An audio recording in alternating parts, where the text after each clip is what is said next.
What's up, everybody, and welcome to PPR Podcast number 138. This is the semifinal preview show, along with a couple championship games coming up this week as well. Sponsored by the San Diego Strike Force. As always, I'm Chase Izidoro. We got a little bit of more Red Jacket roundup here today. To my left, Tristan Lopez. To my right, Jordan Schnitzer. Guys, welcome to the podcast. Tristan, welcome back, obviously. Thanks, Chase. Nice to be here. Now, Jordan, when we're watching these games, because we already heard Tristan and us talk about, Helix and Granite Hills. We're watching these games. What was your kind of first reaction when you see both these teams get into the open division, or these four teams get into the open division, and then now you get to see the result of these double overtimes? I mean, what was your first takeaway from those games? Well, we knew from the jump that those four teams were going to be, they were on a level of their own, and the fact that those two games were how they were, it was not a surprise because we knew it was going to be a good game. But the overtimes, the play calls, everything about it just screamed like, wow, like these games are what we knew they were going to be. We were hoping, we were anticipating, and the outcome was amazing. What about you, Tristan? You were there with us at on the Granite and Carlsbad game, man. What was your takeaway from that atmosphere? That atmosphere was electric. I rotated back and forth because I wanted to get the feel of both sides. Both sides were packed, sellout crowd. Granite being poised in moments where their game was and their season was on the line. Julian Sam, never seen a more polished quarterback ever do anything in high school like that. It was electric for Granite to do what they did with so much poise and to pull it off was just amazing. Yeah, I think I was at that game for Granite and Carlsbad. I think that's one of the most beautiful games that I personally have witnessed because at no moment did I feel like anyone was dominating over the other. There was times where Granite was effective on offense, Carlsbad was effective on defense. There was times where Carlsbad was effective on offense, it looked like they couldn't get stopped, and there was times where Granite bowed their necks on defense. But there was never a point where I was like, wow, this point of the offense or this point of the defense is getting, is weak, and that's where they needed to attack. Both just kept making plays, and it was just so beautiful how it came down to the small margins. You're looking at Julian Sane, has never thrown an interception all year. He throws one where he's just, he looks like he's about to get sacked, so he sails it wide. He doesn't sail it far enough, and Nicoy Maddox makes a great interception, which turned out to be the huge moment where Granite now goes down and scores right before halftime. So, I mean, just for it to come down to that, and you come down in that game where you're going for two, and it's this close, where Carlsbad almost makes the tackle, but Pablo Jackson gets in. And you look at the other side where Lincoln and Helix, and it comes down to the same thing, where it's fourth down, and you're this close. I mean, you couldn't have asked for a more beautiful way for these two games to go out, whether it's overtime or not. To have it end with the margins that close, to show that, we've talked about Carlsbad and Lincoln being kind of the 1A, 1B, but to have these other two teams show that they are on that same level and they are willing to fight, and it's anybody's game come playoff time, I thought it was just awesome, man. And I give credit to Granite Hills because you called the swinging gate. They first lined up with it, and then they called a timeout earlier in the game, and I thought, okay, maybe they're just trying to throw them off, but they actually wanted to run it, and then they run it to win it. It just, I mean, what an incredible moment, man. I've never seen an atmosphere like that to where both sides were completely sold out. Both sides were going crazy the whole game. And then for them to come out on top, this is a program that was in D2, ran the table all the way to the state title, and then goes up to D1 to show who they are. And they've done the same thing, beating some pretty big opponents along the way. And then to beat Carlsbad on Carlsbad's like one of their best games. Yeah. It's not like they played bad in any way. I thought, honestly, Carlsbad's defense was probably about as good of an approach as you can take to stopping Granite. Yeah, and they had moments where their defense was making big tackles and making the play, and they just couldn't get off the field on third down and fourth down. So, aside from maybe a couple bad tackles but I also just credit that to Maxwell Turner and Pablo Jackson wanting to run through the face of anybody they come against. Yeah. I mean, just a beautiful game. What I also saw, I told myself going into the fourth quarter, it's going to come down to the person with the ball last will win this game.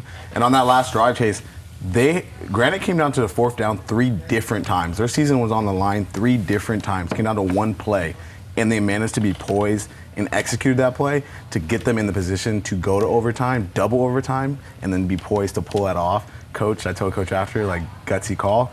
And what did he tell you when he said that? And they were just gassed. And I think that's what it comes down to is and you probably look at it in the Lincoln Helix game as well, but it's like at some point your guys are just exhausted. Yeah. They've been out there battling all night. at some point it's got to be decided. And, you're looking at it, and for Granite Hills, it's like, all right, I could put it in the hands of Pablo and Maxwell and my best players, and we decide it. Or I could put it in the hands of Julian Sane again and give him a chance. You're not going to let that guy on the field. You got to win it now. Yeah. I mean, it's a gutsy call because you look at the other side now. You look at Helix, who that's defined their season. Yeah. A season where they've been close to flawless. Ends with being this close against Granite Hills losing, and then being this close against Lincoln losing. It's from what you saw from that Lincoln and Helix game, what was kind of your big takeaway for a Lincoln team that has been dominant all year against everybody, now having to go against kind of their first adversity? Yeah, so Lincoln stood on business. Their run game was what they got them to win. Donald Reed III had 2 touchdowns. I don't think we're talking about Aiden Jackson enough. He had 3 touchdowns, huge on the run game. That makes him 17 on the year. That's their 23rd straight win going back to last year. It just complete dominance. And Lincoln has the best defense in San Diego, and the fact that Helix still put up 38 against them was great. So props to Helix for that one. And then to think about it, you think about that Lincoln team from last year being a state champion, losing the amount of guys that they lost, going through the summer, the early mornings, the late nights of having to go through practice, all the sprints, all the weightlifting. You go over an ocean to play a team in Hawaii. You're playing guys from the southern section. You're dominating everyone, and it comes down to half a second on the clock, and you're running a soccer player out there. I know they must have been stressed on that sideline. Yeah. But Felix Rodilla Benavides, man, he's been on the team for 3 weeks. Was kicking soccer balls, not footballs. He's kicked some extra points, but he's never kicked a field goal. And he gets the biggest moment, the biggest kick of the year for any team. And he delivers. I mean, what a moment for that kid. And now he's like one of the most recognizable faces probably on campus right now. For sure. I mean, just in such an incredible moment, and just shows what football can be. Doesn't matter how hard you worked, what kind of talent you have. You might find yourself in a situation where you're relying on a soccer player to put one through from 37 yards out. I mean, it's just so cool. This weekend was awesome. I don't think you could draw up a better open division as far as what the teams were, and then draw up better results as far as what we got. And one last thing while we're still talking on this before we preview the championship as it is, there's an end for football for all of us in high school. Some come sooner than others, some leave with championships, but still it will be the end. But man, if you're ever gonna have an end, those kids from Carlsbad and those kids from Helix went out on their shields like warriors, man. For sure. I mean, Mason Walsh, Julian Sane, a lot of those guys on that Carlsbad defense played the games of their lives, and it comes up just short. And the same thing, Ryland Jesse, Jackson Daniels, Kevin Allen played the games of their lives against, like, it comes up just that short. I know there's no moral victories. I know you want to win at the end of the day. But, man, if there was ever a way to go out with an exclamation point while taking an L, it was that. I was beyond impressed. And for a guy like Ryland Jesse, who started all 4 years, I mean, an incredible career. And same thing with Julian Sane. It's the end of his high school career now for Carlsbad. But, man, what a performance he put on. I couldn't be more proud of those guys. And especially for them staying after the game, too. Yeah. And getting a soundbite when their hearts had just been torn out, essentially. I mean, that just goes to show just exactly who those two guys are and, just how great of men they are. Yeah. But now we get on to the game we've all been waiting for, the game at Snapdragon, Lincoln versus Granite Hills for the Open Division title. Y'all know what we came to do, bro. This ain't just no scrimmage, bro. It's about who the best in San Diego. What do you guys see in this one? Because there's so many superlatives when it comes to these teams. But when you look at Lincoln and Granite match up, how do you see it play out? Tristan, I'll start with you. Well, for Lincoln, I think they had a good game in their semifinal. I think for Granite, they also went up to Carlsbad and executed. And I talked to Pablo Jackson after. He wanted the rematch against Helix, but he said, you know what, we wouldn't mind Lincoln. And if I'm Granite, I'm going to lick at my chops because now you have a whole game of film of Lincoln with their back against the wall, with their defense giving up 38 points. So Granite has to come out strong, poised, collective, executing plays. Lincoln, I think it's going to come down to their defense. Their defense needs to stand up. Defense wins championships. I always say that. That's what it is for this. I'm excited to see this one. I'm going to run with Granite with this one, but we'll see what happens. And Jordan? A lot of people, these are the two best teams in the county. And a lot of people are talking about their offense and defense, I'm going to be looking at the two quarterbacks in this matchup. Zach Benitez, the 6'2 freshman, and how he can do in his biggest game of his career so far, and even Achilles Smith Jr. in his biggest game of his career so far, how they do under the Snapdragon lights.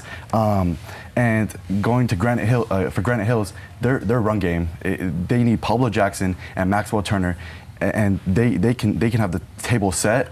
But on the other side, I've been to 3 Lincoln games this year, and not one time I have not been impressed by their offense, defense, and special teams. Every game I've been out for special teams, something's happened, either a return or a blocked punt. So that's what I'm going to be looking for, special teams for Lincoln. Who you, if you had to make a prediction, who are you going with? I'm going to go with Lincoln. I think Lincoln's going to stand, do their thing. And for me, when I watched from that Granite and Carlsbad game, I thought that was probably about as good of a defensive game plan as you can have for Granite Hill's attack, and Granite Hill still stayed to their game plan, even when it wasn't working, even when they adjusted in that second half, and those bubble screens weren't exactly making the big plays, or they were getting on the run for Maxwell Turner and Pablo Jackson. They still prevailed though from even though Carlsbad was collapsing the line and collapsing in the trenches, Granite still had their moments where they made the push and it made the open move, and they showed time and time again that they can get off on third down. They can, when it's third down, fourth down, they can make the critical play that needs to be made. However, Lincoln's just a little bit faster than those guys at Carlsbad, and that's no disrespect to Carlsbad, but the way they crash down, they're hungry, they're aggressive on defense. If the way Granite plays puts them in more third down situations and puts them in more third down situations throughout the game, I think it'll be a lot harder because that Lincoln defense can get off the field. I think they will be able to get off the field. So really, you now go to the other side of the ball where it's Granite's defense versus Lincoln's offense, which I don't think there's much difference between the two of them, to be quite honest. I think Granite has, we've seen time and time again just how great of a defense they have. And those guys on the outside, I think Drayden Gardner has a chance to have a really, really big game like he had in his last game. I mean, it's going to be very, very close. It's almost tough to me to make a prediction, to be quite honest. I think it'll be another one where it goes to overtime because Granite has shown that they have the will to withstand. Even in Lincoln's defense, which will be their toughest test all year, to be able to run the ball like we know how they can run the ball, and Zach Benitez to still make those critical throws. That fourth down where he made a huge throw again, and another fourth down where it was to tie the game, and so many third downs where they just couldn't get Carlsbad just couldn't get off the field. I think Granite needs to get a little bit more creative offensively. Yeah, I think the halfback draw, it's great when it works because they have the players to do it. Those bubble screens work a lot, but they need to get in their bag a little bit. They have to for this Lincoln defense. And if they do that, I think Granite has a chance to win this game. They absolutely do. But I think Lincoln might just edge them out. Okay. I'm really torn between the two. I go back and forth either way. It's really going to come down to mistakes because that's what we've seen all year with Lincoln. Yeah. Is when you make a mistake against Lincoln, they capitalize on it. So, but at the same time, Granite Hills can force mistakes as well. So it's going to be who makes the fewest mistakes in this game, honestly, and that might change it. Because when you look at the interception from Julian Sayin, that was the big change, and that was his only blemish on the night. That's how close the margin's going to be.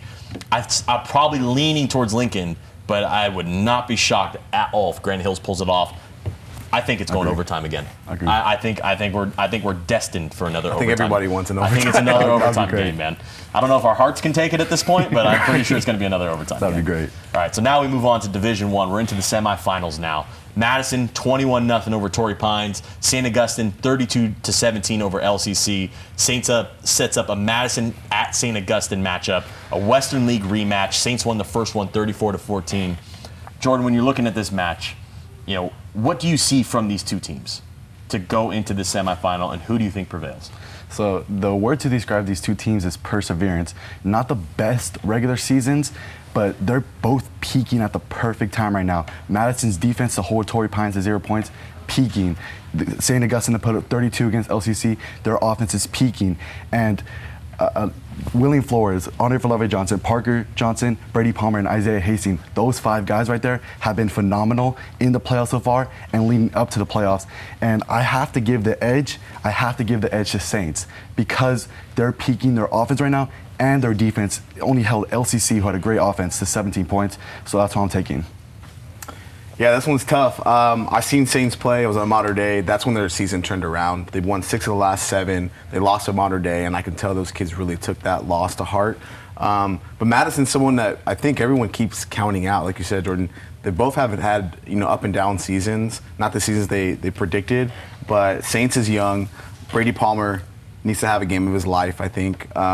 Madison's D-line is really good. I think it's going to come down to Saints establishing a run against Madison. Madison had a good game plan against Torrey Pines. Shutting them out, that was big. Torrey Pines' defense was really good.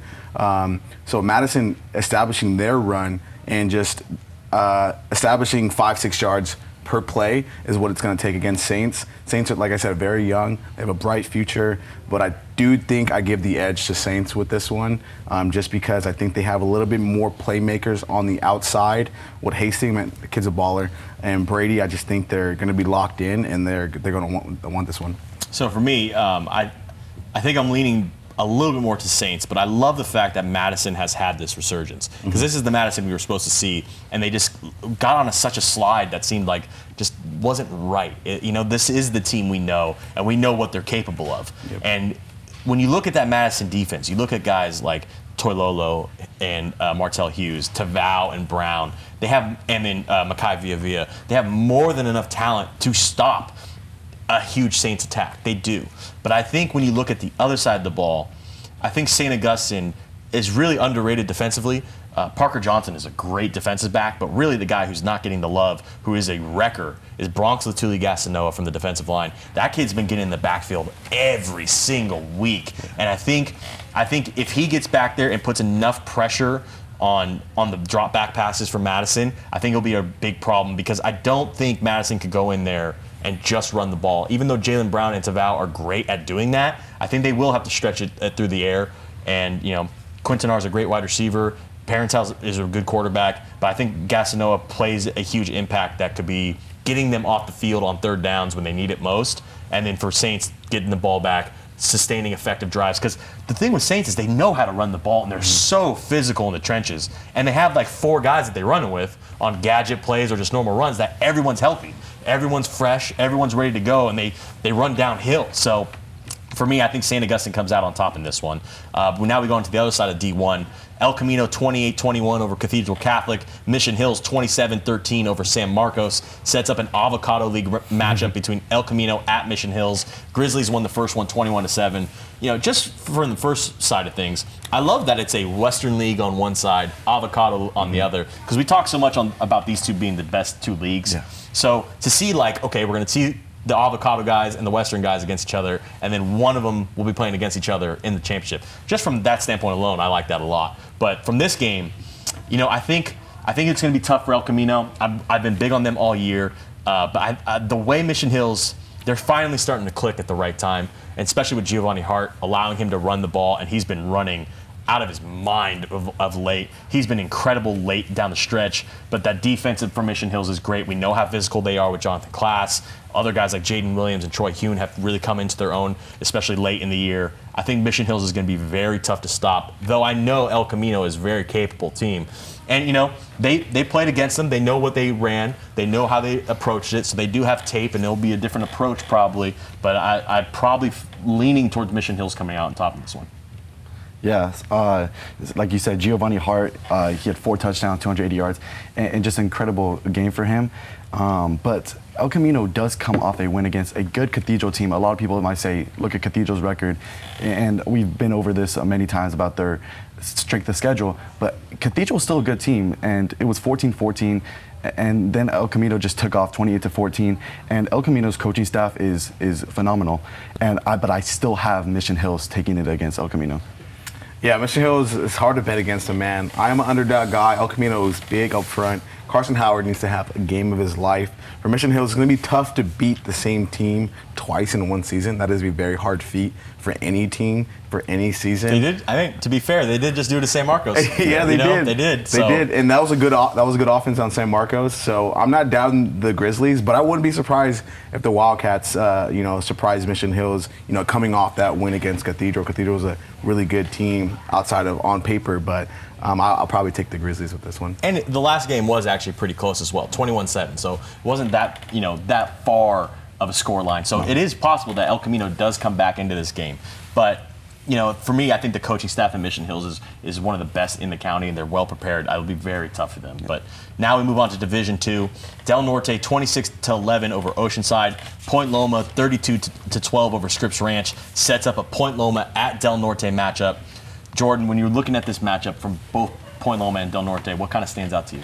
This is the game I'm honestly most looking forward to. Starting off with Point Loma, Brady Allen, just crazy everywhere. He can do literally everything. I remember watching him week 7, and he was throwing it 50 yards down the field, and then had a diving pick, and I was like, is that the quarterback? I was like, that was crazy.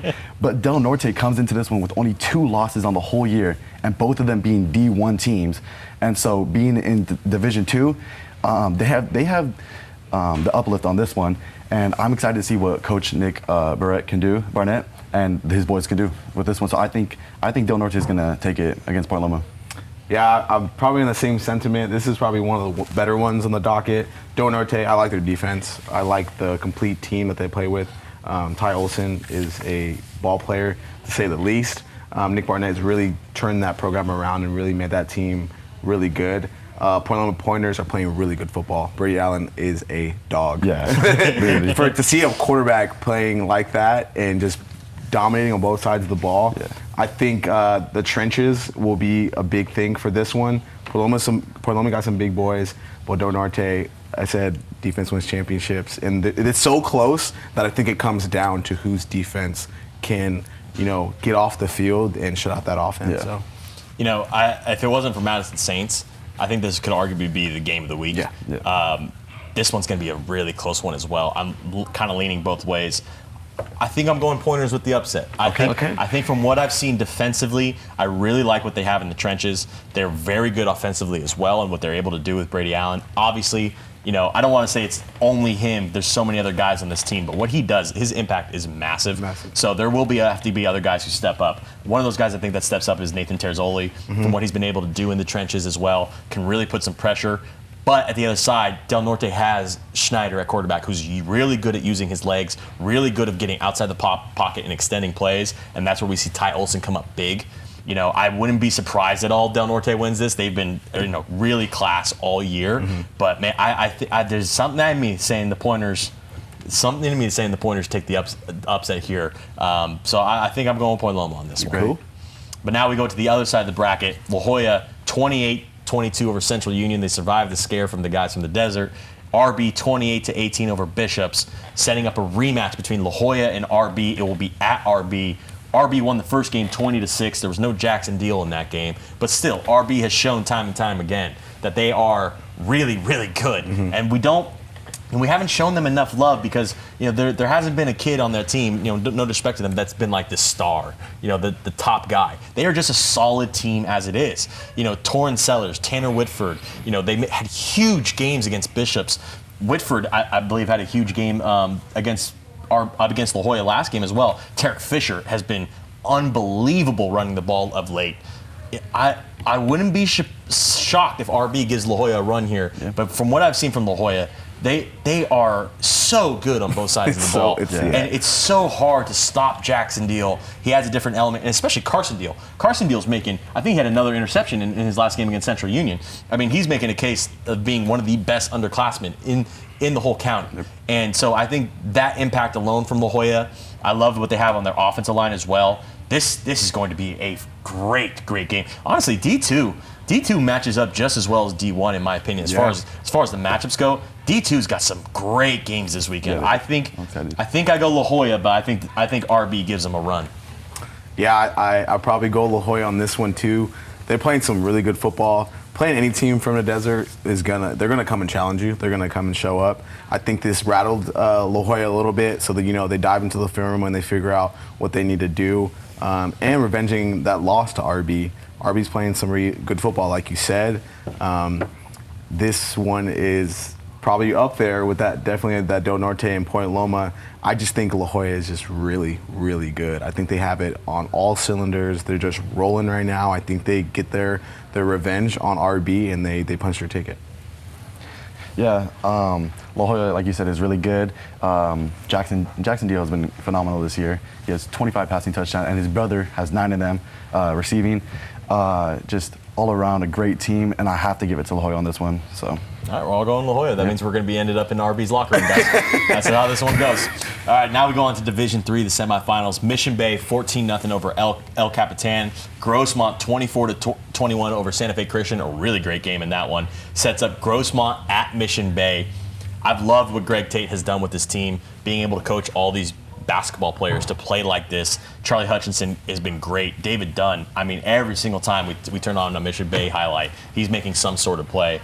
It's going to be tough for me because I've been high on this Mission Bay team, but I like what Anthony Lawrence has done with Grossmont this year, and I think they keep rolling. I think that offense with Hudson Herber, what he's been able to do at quarterback has been phenomenal. I think what they've been able to do in putting up high-scoring points, we've seen Mission Bay put up high-scoring points as well, but this one's going to be a shootout, and I think I'm leaning towards the Foothillers. It's going to be another upset on the docket for me as well. I'm taking Grossmont in this one. Yeah, this one I can't decide. I watched some film on both teams. They've been up and down over the year. I think Mission Bay might be a little bit more talented on their side of the ball with those basketball guys, making the resurgence and leading that team. But Grossmont Hillers, Anthony Lawrence has turned that program around. I played against Anthony. He's a great quarterback, great mind. This kid, he can ball. He knows the game of football. So I'm sure he's going to come up with a great game plan to lead his team and get in the best position to win this game. Well, honestly, Chase, I cannot decide this one. I couldn't give you one. But I wouldn't be surprised if Grossmont upsets. Mission Bay, I'm going to take them over. It's just because they held El Cap's offense last week to 0 points, and El Capitan all year long has been putting up good numbers on offense, and I just think overall I would put Mission Bay over Grossmont just because Grossmont, for the first year of the rebuild with the new coach, it's been a phenomenal year for them, but I think Mission Bay with just their experience, I think they're going to take it over Grossmont. And I was at that game. I was the one filming the Mission Bay El Cap game. And, Mission Bay showed time and time again when El Cap got into the red zone, there was a 4th and down when they had a QB sneak. They came up big defensively. Yeah. They came up big on 2 interceptions, huge plays. Mission Bay definitely has that in their caliber. I want to see it offensively because I do think Grossmont can go out there and put up a good amount of points. Yeah. And they just played a great game against Santa Fe Christian as well. So it's going to be tough, man. These ones are, once you start getting to this point of the year, we're into the point where it's all close games. Mm-hmm. So, when I'm picking someone, it's splitting hairs as it is. Yeah. I think I've yet to have a matchup on here where I'm like, oh, these teams are just going to roll over them. This is such a good week of football coming up. On the other side of the bracket, we have La Jolla Country Day, 35-7 over West Hills. Fallbrook, 27-21 over Imperial. Sets up La Jolla Country Day, going to Fallbrook. I think the Tories have been rolling of late. Their offense has been phenomenal. We talk about Jane Mangini, but Quentin Cesare has had a great playoff run since the start. Madden Craig has also had a great playoff run as well. I think the Tories are peaking at the right time, but it's always tough to go to Fallbrook. It's always tough because it's a long drive. It gets cold out there. It's they're great at running the ball, which ultimately that's what wins in the playoffs. I think I'm going La Jolla Country Day in this one though. Yeah, Fallbrook. Since I've grown up, Fallbrook has been a tough place to play. Whether they're good or not, whether they've had up and down seasons, it's a tough place to play. La Jolla is peaking and rolling. Madden Craig and Cesare, in Jaden, are playing lights out right now. Fallbrook's also doing good stuff, but like you said, Chase, I think establishing the run, who can establish the more dominant run in the trenches, will take this one, and I'll probably go La Jolla Country Day in this one. I'm really looking forward to seeing the J.D. Mangini show every week. It's been something new watching the highlights. And I remember seeing in week 1, he actually wasn't as quarterback. He was playing wide receiver the whole game. And the fact that he can do running back, wide receiver, quarterback, whatever you ask him to, his supporting role with Matt and Craig, too, I believe that La Jolla Country Day is the better opponent, but going into Fallbrook all the way up there, home field advantage is always a key to success, but I have La Jolla Country Day taking this one. Now we get on to Division 4. Mount Miguel 56-13 over Escondido. Santana 35-14 over Crawford. Great game by them. Sets up Santana out Mount Miguel. Look, I'm still standing strong on this one and standing 10 toes in the ground. No disrespect to Santana. They were on a great stretch, and then they hit a hard schedule where they lost a lot of games. They've been on a great stretch now in the playoffs, but I think Mount Miguel is just on a mission to prove to everyone that they are like the class of this division. But more than that, it's like, not to put the cart before the horse, but they really feel like they're state championship level worthy. Yeah. And so for me, it's Mount Miguel. I love what they do offensively. I love what they do defensively with Castillo as well. For me, I'm taking Mount Miguel in this one. Yeah, Santana comes off a big win against Crawford, honestly, last week. But the thing about Mount Miguel is they are really the definition of a sort of rebuild this year. They're one win from the championship game, and the fact that every single one of their wins have been blowouts are crazy, and their only loss came to a D2 team. And so I'm taking Mount Miguel. Hopefully, it would be nice to see Santana kind of take down the juggernaut of D4, which is Mount Miguel, but I'm taking Mount Miguel. I think that's really the thing is, like, can someone give them a run? Can someone give Mount Miguel a big test? Because what we've seen so far is Mount Miguel more or less just kind of be dominant against everyone that's in their division. Do you see something similar from this game, or do you think it's more the same of Mount Miguel just going out there? Mount Miguel going after, mind you, they don't even have some of their best players playing. I think Mount Miguel is superior to the whole division. I think they belong in D2 or D3. But no one's given run for the money. Yeah, they took that loss at Bishop, but I think it really humbled them. They can kind of bring them down a little bit to establish, okay, we got something good going here. Let's lock in, let's focus, let's dominate the rest of the way. In D4, the only other team that I see competing with them is Chula, which is the other semifinal game, because I've covered them quite a bit, and we'll talk about that. But I definitely see Mount Miguel putting up probably big numbers to make a statement. Like, we're here to stay, and we're going to make a big impact. And hopefully Santana comes out with some sort of firepower. Good win against Crawford. Crawford's a tough team. Maybe they make it close in the beginning, but Mount Miguel's probably going to run away with this one. And I've kind of felt that same way about D4 is like, I'm starting to look at like, all right, I like Westview, I like Chula Vista, which we can talk about it right now because they're going to be matching up for each other. I've waited for this matchup kind of all year because I love these two teams. But like, you look at Chula Vista and you're like, okay, they're probably got the most guys, or even Westview got the most guys to go up against Mount Miguel. And I filmed the Mount Miguel Chula game, and they beat Chula by like almost 40 points, I want to say. I can't remember exact score, but it was a blowout. So it just goes to show kind of the level that they're all operating on right now. But now we get to the other semifinals, Westview at Chula Vista. Mason Walsh hasn't been talked about enough, man. That kid is a really good quarterback for Westview. What he's able to do, what that Westview's defense has been able to do this year has been nothing short of amazing. But Chula Vista, I think, you're looking at this, you have the big playmakers. You have Paul Alvarez at running back, Isaac Baca at quarterback, who's been great. Elijah Gillespie is the best player on that team, and he's been a huge standout all year long. And it's the last game on the grass. It is the last time you're going to take it on the grass before the new field comes in. It's going to be wholly different. It's generations. It's everyone that's played at Chula Vista, everyone who's played on that field, and you get the final say of how you guys send it out. I think they go out there and win because of that. And I think Chula Vista wins this one. Another close game, though, because Westview is a good team. Yeah. Chula, they got the win against Olympian last week. The run game really got going. So the thing I'm going to be looking forward to is Westview stopped Caden Tannehill against Bonita last week. That's what got them to the dub. I'm going to be looking to see if Westview can now stop Paul Alvarez, and then also on top of that, Isaac Baca and Elijah Gillespie. All three of them, plus a lot of key role players around. I'm going to take Chula in this one just to go because I think they're going to be giving it their all, like you said, their last game on the field. And both teams are going to be giving their all, but they just have a little bit more to fight for. Yeah, these are my guys. Baca and Gillespie, I talked to both of them, interviewed both of them. Baca is a underrated guy in D4 for sure. I think broke the school record in passing TDs. Gillespie broke the school record in receiving TDs. They can put up 40 any given day. I think Ladarian Perkins is a very underrated guy. Yes. He's a junior.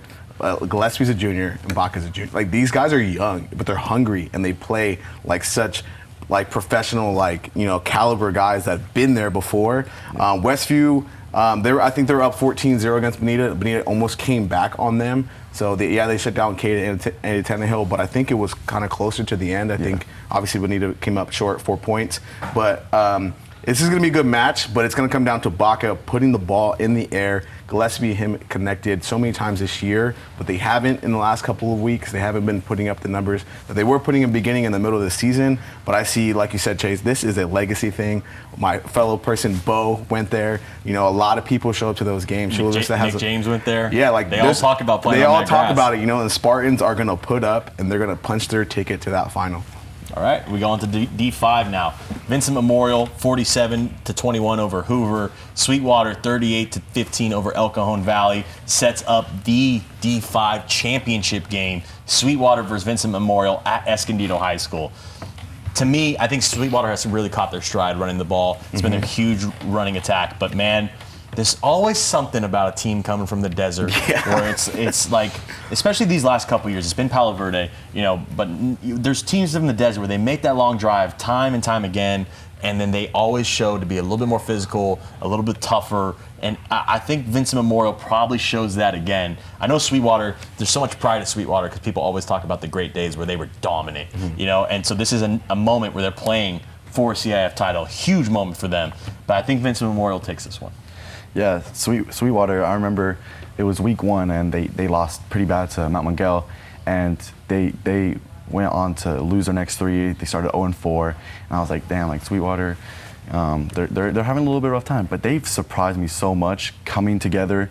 Xavier Cruz has impressed me so much. He can do literally everything.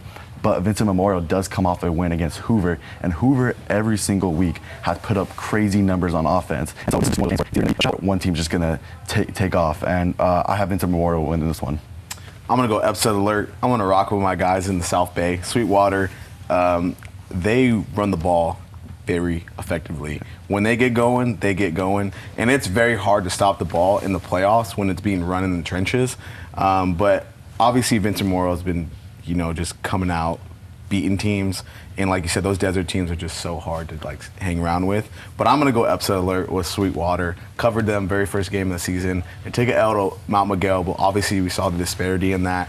But the run game in the playoffs is such a huge factor, and I want Sweetwater to win this one. All right, now we go to D5 AA. Holtville beat Maranatha 49-0. Army-Navy beat Tri-City 50-0, setting up the D5 AA championship game at Escondido High School on Saturday. Army-Navy's been on a mission all year. They want to prove themselves. They want to prove just how good of a program they are. Sure, we're D5 AA, but we know how we can play with anybody in this county. You know, sure, there's been times where they've gone against La Jolla Country Day, and that was, you know, a little bit too much for them. You know, but there's other times where they go up against people in their division, and they've shown that they've been class. However, Holtville's another one of those desert teams. And you want to talk about one that's been dominant, it has been Holtville. This will be a very, very tough game. But when you have a guy like Ratumana Bulabalave on the other side, and he even scored a rushing touchdown last game as well, which first off, I love big man touchdowns anytime I see him. Like the different Bishops as well, it's going in. So, you know, for me, I think Army-Navy comes to the show. I think Nehemiah Brunson plays a big part in that as well. For me, I think Army-Navy comes out on top. Yeah, Army-Navy got the win 50-0, I remember I was at the Saints LCC game and I was checking score updates, and it was halftime 50-0. And I told Mike Milburn, I was like, do you see this? And I thought they were going to put up 100, but then it ended 50-0. And then watching the Holtville game, 49-0, I'm expecting this game to be 100-100 by the end of the fourth quarter, maybe overtime. But I'm going to give it to Army-Navy. I'm just expecting a really, really high scoring good game with this one. Yeah, I'm going to go to Army-Navy. I'm a defensive guy. You guys are going to get tired of me hearing it. Defense wins championships. Army-Navy's going to come out, execute. I think it's going to be a lot closer than what people think, but I think Army-Navy sticks it out and they pull this one out. I think Holtville's a very, very tough opponent for them. Yeah. It's going to be a lot for them to handle, but I think to send out Ratumana, I think he has the best game of his career. Yeah. And I think he's going to go all out to win it. And, you know, walk away with a title for Army Navy. So that's why I'm going with Army Navy. But a bunch of great games on the matchup. We're coming down. This is the final week of the PPR. What has kind of been your biggest moment so far, or one that you remember? Obviously, we could talk about Granite and Carlsbad, but like, what stands out to you the most from just this season, Tristan? This season, I really looked back and saw a lot of these coaches have been at these schools. They played at the schools, and I love that they're coming back and they're building their programs. Some of these guys I've played with not that long ago, 7, 8 years ago. So they're going to come back, be like, I'm going to take the reign. I'm going to build this program. We're going to win championships. I love that because that's building the San Diego community, our football community. And San Diego is one of the best cities in America that produces talent. And I think people need to know that. And we always have. And I love seeing all these coaches turning these programs around and competing for championships in their first year. I think that's the biggest thing that stood out to me this year. And Jordan, what about you? It's your first year on PPR. Yeah. What's kind of really stood out for you, just being able to cover these games and going there and seeing all these young players and seeing how the community works for San Diego football? Yeah, so my favorite thing is I watched PPR since I was a freshman in high school, and seeing programs who were really bad, like Oceanside, like teams like that, who were like not the best, and slowly progress to become the team that they are today now that I'm working with PPR and I get to see them in person. It's really cool to see because it's like my favorite thing in sports is rebuilds, because you can be bad, and if you pick up the right players, you get a good coaching staff, if you rebuild, your whole program can be changed, and that's what's happened for a lot of teams. So that's what my favorite thing was. I think for me, it's just watching how much talent there's been in San Diego. Mm-hmm. I remember playing and I was like, we had great players, and it was like shocked when like someone went to a Pac-12 school. And then now like that I'm working at KUSI and working with the PPR and just like having a list of all the guys and where they're all going. It's phenomenal to see just the level it's rising at. And then you go to these, the youth football leagues, and you see all these young kids there, and you see a lot of the coaches who are, from high schools coaching them up. It's just incredible to see like the pipeline, and it's incredible to see where we're going to be in even a couple of years when it comes to football in San Diego. So I'm just so proud of that and so proud to be a part of it. But that's going to do for us for this edition of the podcast, PPR podcast number 138. Stay tuned tomorrow for PPR podcast number 139, where Mount Miguel quarterback Matthew Barton will sit down with Paul and Bert. But for now, that'll do for us, and we're going to get on some semifinals. Tristan, do you have one last little thing? You got a hat to show us? Yeah. I've been dying to wear the hat all year, so I'm glad I'm able to wear it. And shout out to Mr. Stone for letting me rock this for the podcast. So, well, yeah. I'm just glad it fit in frame of the shot. A little bit worried about that, but that'll do for us, and we'll see you guys on the PPR.